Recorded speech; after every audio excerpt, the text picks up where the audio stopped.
Hi everyone, in this video I'll be going over the parts of the nervous system. And now that we learned about the basic structures of neurons and the nervous system, we're going to break down the parts of the nervous system. And this is just a general breakdown of the different parts. So first start with just the general nervous system. And these are broken down into two main parts, first of which is the central nervous system, and then the peripheral nervous system. And then the peripheral nervous system breaks down even further between the autonomic nervous system and the somatic nervous system. And then it breaks it down even further between the autonomic nervous system, in which we have the sympathetic nervous system and parasympathetic nervous system. And we're going to be going over all of these, and I think it'll be on the next slide. We'll be going over the peripheral system first.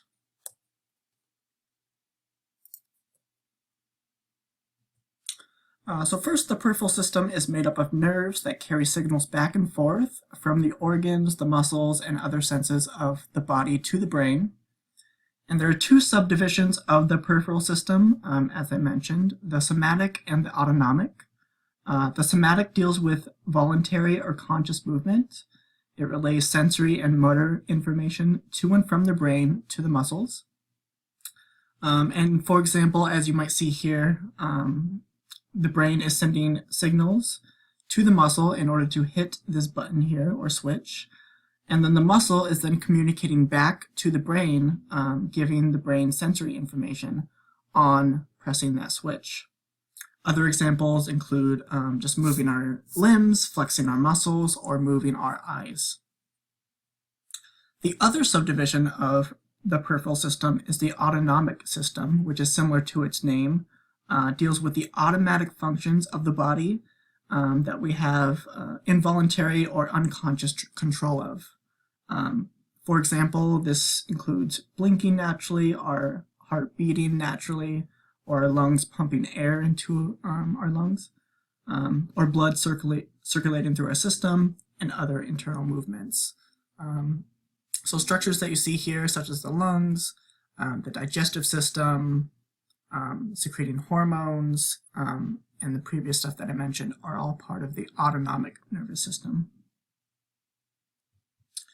And then with the autonomic system, there's a further subdivision between the sympathetic system, which is involved in preparing the body for a stress-related activity, whereas the sympathetic or the parasympathetic system prepares the body to homeostasis, which is keeping your body in a state of equilibrium.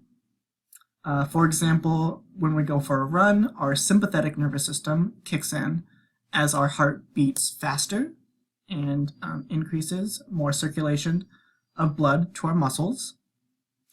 And then maybe when we stop running, the parasympathetic nervous system helps cool down the body by producing sweat to cool down the body.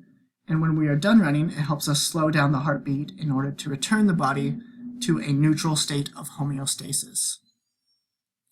And this is an ongoing process of the different stimuli that we encounter in the world, how we use our bodies. This prepares our body for stress-related events, and then also returns our body to homeostasis, to a neutral state of feeling.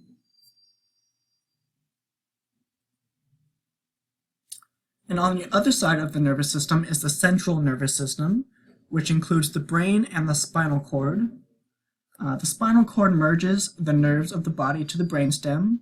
It is organized in 30 different segments that each connect to a different part of the peripheral nervous system.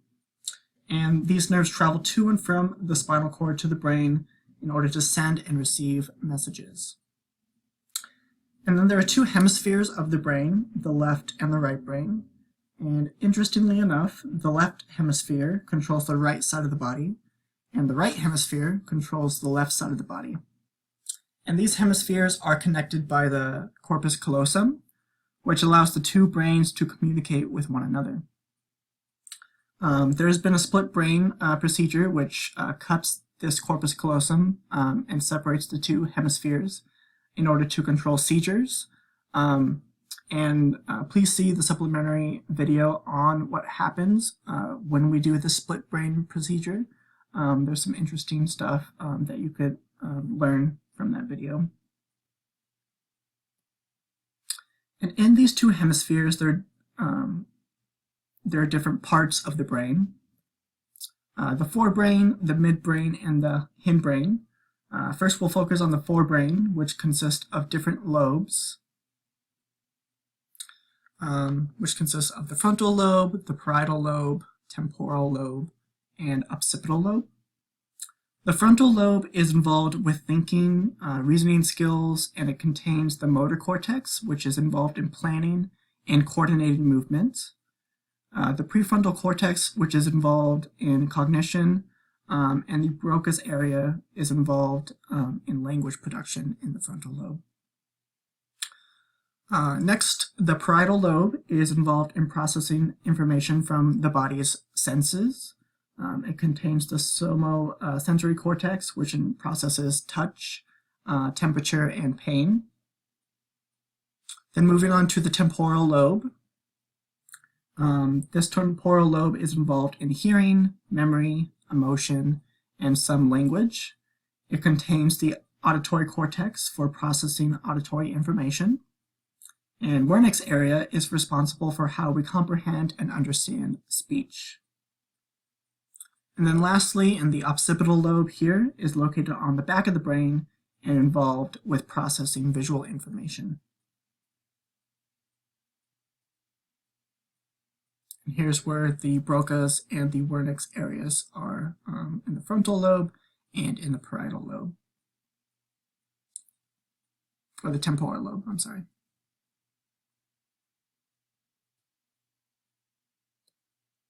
Other areas of the forebrain include the thalamus, which is the sensory relay system of the brain. Essentially, all sensory information goes to the thalamus and then relays that information to other areas of the brain in order to be processed by those other parts of the brain. The hypothalamus, which sounds similar to the thalamus, regulates the body's homeostasis. So remember, keeping the body in a continuous neutral state. And the hippocampus is involved, is responsible for learning and memory. And then the amygdala is involved with emotion regulation and tying different emotions to our memories and our past experiences. The amygdala processes fear, stress, and the fight or flight response that tells the body to fear or to stress something based on a prior experience or memory that we learned. And then moving on, in the midbrain, there are structures called the reticular formation, which is involved with regulating the sleep cycle, general arousal, and motor activity. The VTA and the substantia nigra produce dopamine neurotransmitters, which are critical for movement and control our moods, our reward pleasures, and addictions. And then the hindbrain contains the medulla, which controls the automatic processes of the autonomic system. And the pons connects the brain to the medulla, and it's involved in sleep regulation.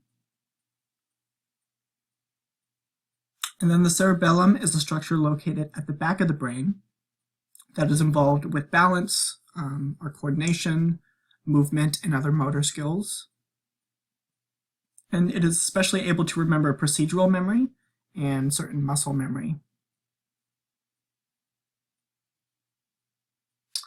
And in the event that a researcher or doctor needs to look at the brain in order to study it or to find an underlying issue with it, there are different ways to scan the brain.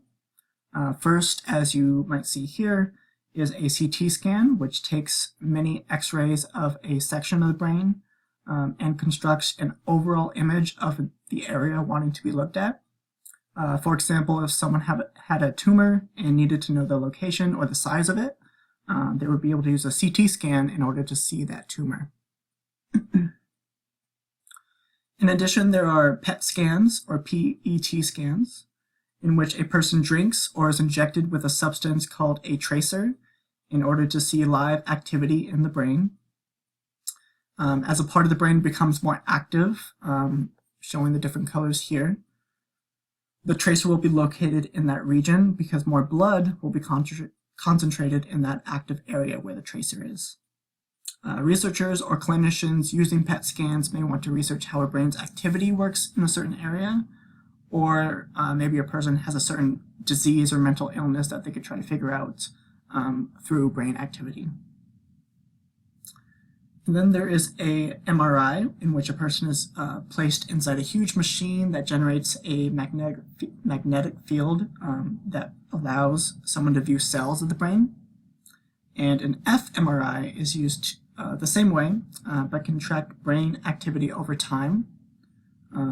Both the MRI and the fMRI are used to compare healthy brains to those with psychological disorders.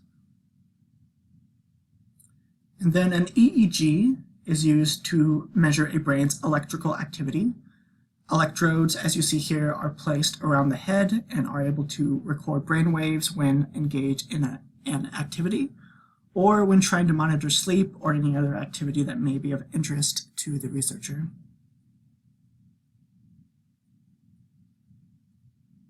And then moving on to the endocrine system. This system makes up a series of glands in the body that produce chemical substances called hormones. And hormones are chemical messengers that are secreted into the bloodstream and that bind onto receptors that accept them throughout the different parts of our body. The major glands of the endocrine system are the pituitary gland, which is below the hypothalamus and called the master gland because it controls other glands in the body. And this gland is located in the midbrain. And then moving down the body into the neck, we have the thyroid gland, which releases growth hormones and hormones that regulate your appetite. Next are the adrenal glands, which sit on top of our kidneys and secrete hormones in response to stress.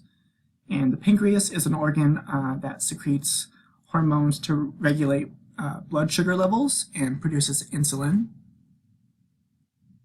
And then the last major glands are the gonads. For females, this will be the ovaries, and for males, this would be the testes.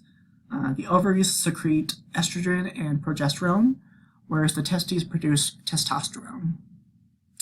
And those are the basic glands of the endocrine system. And that will conclude our lecture for Chapter 3.